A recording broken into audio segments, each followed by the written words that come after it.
السلام علیکم یا علی صلوات اللہ علیہ مدد۔ جی ناظرین، تو آج ہماری چھٹی قسط ولایت علی کے لحاظ سے، اور ہم نے بے شمار تفاسیر سے رسول اللہ کی نماز میں ولایت علی کو ثابت کیا ہے۔ تو آپ نے یہ ویڈیو شروع سے لے کر آخر تک ضرور دیکھنی ہے اور اسے زیادہ سے زیادہ شیئر کرنا ہے۔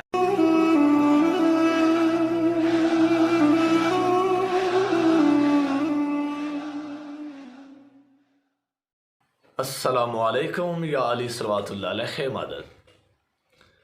امید ہے تمام مومنین خیر و عافیت سے ہوں گے اور دعائیں مالک سب کو اپنے حفظ زبان میں رکھے۔ سامعین اور ناظرین، جیسا کہ آپ جانتے ہیں کہ شہادت ثالثہ کے لحاظ سے آج ہماری چھٹی قسط ہے، اور انشاءاللہ اس قسط کے اندر ہم نے یہ ثابت کرنا ہے کہ نبی پاک صلی اللہ علیہ وآلہ وسلم کی نماز پاک کے اندر ولایت علی کی گواہی موجود تھی۔ اور اس لحاظ سے میں یہ چاہوں گا کہ آپ نے یہ ویڈیو شروع سے لے کر آخر تک دیکھنی ہے، اور جو معترض حضرات ہیں انہیں آپ نے یہ ویڈیو لازمی دکھانی ہے۔ اور اس لحاظ سے میں سورہ مبارک بنی اسرائیل اور اس کی آیہ مبارک 110 تلاوت کرنے لگا ہوں، کہ جس کے اندر پروردگار مطلق نے ارشاد فرمایا وَلَا تَجْهَرْ بِصَلَاتِكَ، اے میرے حبیب اپنی نماز کو بلند آواز سے مت پڑھ، وَلَا تُخَافِتْ بِهَا وَابْتَغِ بَيْنَ ذَلِكَ سَبِيلًا، اور اسے آپ نے مخفی بھی نہیں پڑھنا، چھپانا بھی نہیں ہے، اور آپ نے درمیانی راستہ اختیار کرنا ہے۔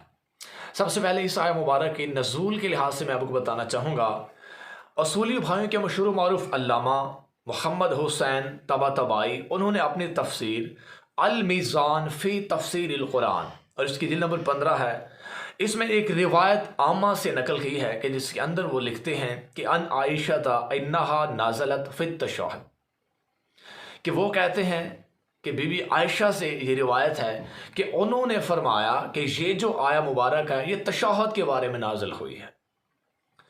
یہ اصولیوں کے علامہ نے اپنی تفسیر کے اندر یہ باقاعدہ لکھا ہوا ہے۔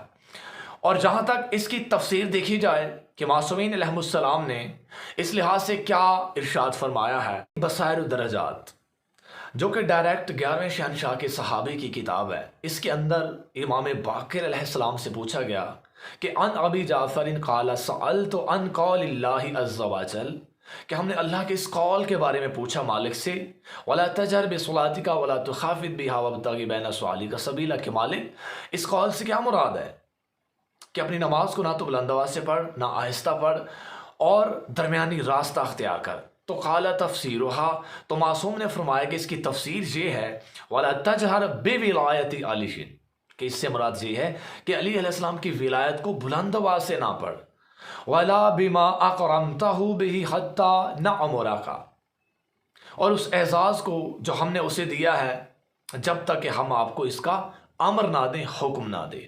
بذالک ولا تخافت بہا، یعنی، اور یہ جہاں تک ولا تخافت بہا کا تعلق ہے کہ اسے چھپانا بھی نہیں ہے، تو اس سے مراد کیا؟ مالک فرماتے یعنی ولا تکتمھا علیًا، یعنی اسے علی سے نہیں چھپانا، ٹھیک ہے، اسے بلند آواز سے نہیں پڑھنا، لیکن علی سے بھی آپ نے اسے نہیں چھپانا۔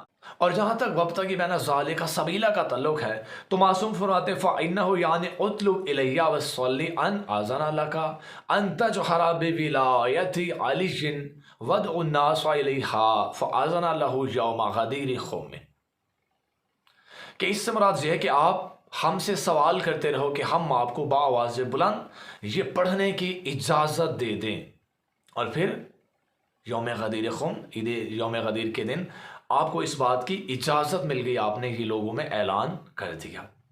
تو یہ ہے آیہ مبارک۔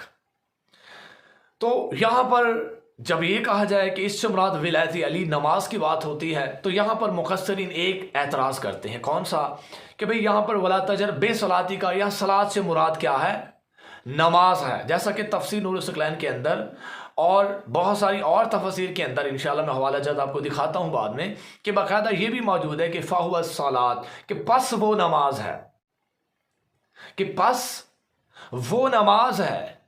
اب مفسرین کہتے ہیں کہ اس سے مراد تشہد نہیں ہے، اس سے مراد اعلان ولایت علی کی بات ہے جو غدیر خم پہ ہوا تھا، بس اسی اعلان کی بات ہے۔ بھئی ذرا آیت کو سمجھا جائے، اب یہ حکم کس کو آیا؟ اللہ کے رسول کو، کس کا؟ ولا تجہر بصلاتک، اپنی نماز کو۔ اب اگر صلاۃ سے مراد ولایت ہے تو ذرا یہاں پر غور کیا جائے، صلاۃ کی جگہ ولایت رکھا جائے تو کیا بنے گا؟ ولا تجہر بصلاتک، یعنی اپنی ولایت کو بلند آواز سے نہ پڑھ، اور فہو صلاۃ، پس وہ نماز ہے۔ یعنی اگر اس سے مراد ولایت علی ہے اور ولایت علی ہی پھر رسول کی نماز ثابت ہوتی ہے، پھر تو رسول کی نماز ہی ولایت علی ہے۔ تو اللہ نے یہاں پہ باقاعدہ یہ سمجھایا ہے کہ ولایت علی جو ہے اسے آپ نے ابھی بلند آواز سے نماز میں نہیں پڑھنا اور اسے چھپانا بھی نہیں ہے، اور یہ بھی یاد رہے کہ بس یہی تو نماز ہے۔ پھر جب رسول کی نماز ولایت علی ہے تو آج کے ملا کی نماز کا کیا بنے گا؟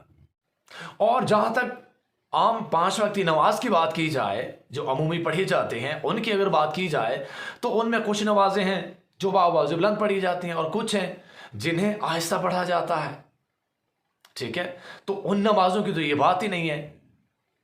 یہاں پر سبیل کی بات ہے اور رسول پاک کی نماز کی بات ہے، اور معصوم نے فرمایا کہ اس سے مراد کیا ہے؟ ولایت علی ہے، کہ جس کے بارے میں اللہ نے حکم دیا کہ ابھی آپ نے اسے باواز بلند نہیں پڑھنا اور علی سے آپ نے چھپانا بھی نہیں۔ علی کو معلوم ہونا چاہیے کہ نبی پاک ولایت علی کی گواہی دیتے ہیں، ولایت علی کی گواہی دیتے ہیں، اور یہی رسول اللہ کی نماز ہے۔ فَهُوَ الصَّلَاةُ، پس یہی تو نماز ہے۔ تو بھی جب رسول پاک کی نماز ہی ولایت علی ہے، اور میں نے آپ کو اصولیوں کے علامہ سے یہ بھی دکھا دے کہ آیت تشہد کے بارے میں نازل ہوئی ہے، تو پتہ چلا کہ علی ولی اللہ رسول پاک کی نماز کے اندر بھی موجود ہے، اور بے شمار تفاسیر کے اندر، جیسا کہ میں آپ کو اور بھی حوالہ جات دکھاتا چلوں، جیسا کہ بہار الانوار ہے، اس کے اندر آپ کو یہی روایت، یہی تفسیر مل جائے گی۔ اسی طرح تفسیر نور الثقلین کے اندر باقاعدہ یہ دونوں روایتیں ولایت علی کے لحاظ سے، رسول اللہ کی نماز کے لحاظ سے موجود ہیں۔ اسی طرح القرآن، یہ سید مقبول احمد دہلوی صاحب کا جو قرآن ہے، اس کے اندر بھی آپ کو یہی تفسیر مل جائے گی۔ اسی طرح بصائر درجات میں آپ کو دکھا چکا۔ اسی طرح سوال عوام کے جواب امام کے اس کتاب کے اندر بھی آپ کو یہی روایت، یہی تفسیر مل جائے گی۔ اسی طرح ایک اور تفسیر صافی، اس کے اندر بھی آپ کو یہی روایت، یہی تفسیر مل جائے گی۔ اسی طرح تفسیر البرہان کے اندر بھی آپ کو یہی روایت، یہی آیت اور یہی تفسیر آپ کو مل جائے گی۔ اور اسی طرح آپ کو تفسیر عیاشی، اس کے اندر بھی آپ کو یہی روایت، یہی آیت اور یہی تفسیر مل جائے گی۔ تو میں آپ کو مکمل بتا چکا، دکھا چکا۔ اصولیوں کے علامہ نے باقاعدہ لکھا کہ یہ جو آیت ہے یہ تشہد کے بارے میں نازل ہوئی ہے۔ اور دوسری بات کہ معصوم نے باقاعدہ فرما دیا کہ رسول پاک کے لحاظ سے کہ اپنی نماز کو نہ تو بلند آواز سے پڑھی، نہ آہستہ، اور نہ ہی آپ نے اسے چھپانا ہے، بلکہ درمیانی راستہ اختیار کرنا ہے۔ اور وہ یہ ہے کہ ولایت علی کا آپ نے اقرار کرنا ہے، علی کو معلوم ہونا چاہیے، علی کو معلوم ہونا چاہیے۔ اس سے کیا مراد ہے؟ اس سے نماز کا تشہد ہی مراد ہے۔ نبی پاک کی، رسول پاک کی نماز کے اندر ولایت علی باقاعدہ قرآن کی آیت سے موجود ہے، ٹھیک ہے؟ تو یہ میں نے آپ کو باقاعدہ کثرت کے ساتھ تفصیل سے آپ کو دکھا دیا کہ نبی پاک صلی اللہ علیہ وآلہ وسلم کی نماز کے اندر ولایت علی موجود ہے۔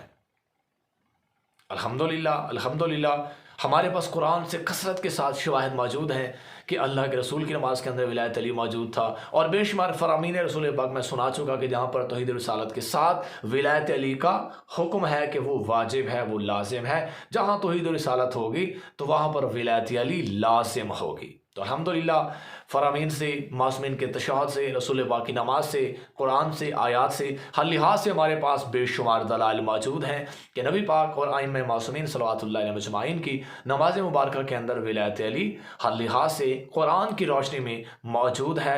اور جب رسول پاک کی نماز میں موجود ہے، اور چھٹے بادشاہ کی نماز کے اندر موجود ہے، پانچویں بادشاہ کی نماز کے اندر موجود ہے، اور امام رضا علیہ السلام کے تشہد کے اندر موجود ہے، تو پھر آپ کو ماننا پڑے گا کہ کلنا محمد، یہ سارے محمد ہیں۔ تو تمام ائمہ معصومین صلوات اللہ علیہ مجمعین کی نماز مبارکہ کے اندر ولایت علی موجود ہے۔ اس لیے ہم ڈنکے کی چوٹ پر کہتے ہیں کہ اشہد ان علی ولی اللہ حق کا۔